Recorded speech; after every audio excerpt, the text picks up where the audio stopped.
Le khul est-il valide avant la consommation du mariage ou ne l'est-il pas?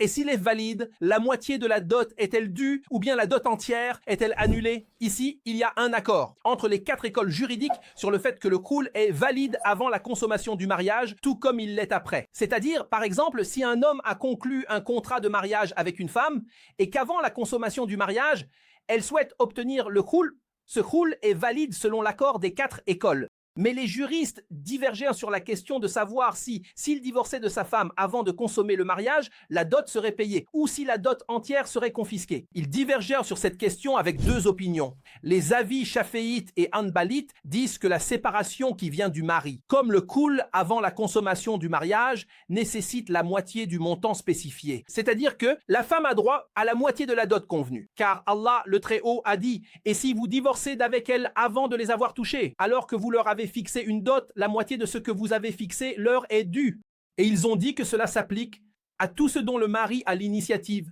comme le khul. C'est-à-dire, par exemple, si le mari accorde le khul à sa femme ou s'il la divorce, tout cela nécessite le consentement de l'épouse. Et il est nécessaire qu'il dise « je t'accorde le khul » ou « je te divorce ». Donc, tant qu'il s'agit d'un divorce, la moitié de la dot convenue lui est due. De même, dans le cas du khul, la moitié de la dot convenue lui est due. Quant aux hanafites et aux malikites, ils ont dit que si la femme obtient le khul avant la consommation du mariage, elle n'a droit à rien et il n'y a pas de part dans la dot. Et cette opinion est correcte. Les hanafites ont dit si elle se sépare avant la consommation du mariage, par exemple pour 1000, et que sa dot était de 1000, et qu'elle n'a rien reçu, alors elle ne doit rien dans ce cas.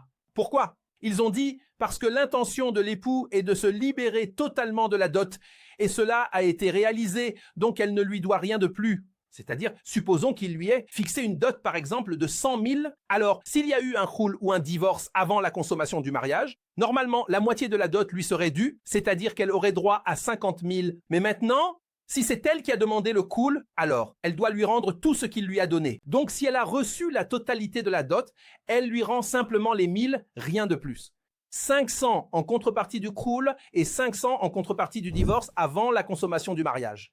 Mais en résumé, dans ce cas, si l'épouse souhaite obtenir le khul avant la consommation du mariage, alors le khul est valide selon l'accord des savants. Mais elle doit lui rendre tout ce qu'il lui a donné. Par exemple, s'il lui a offert de l'or.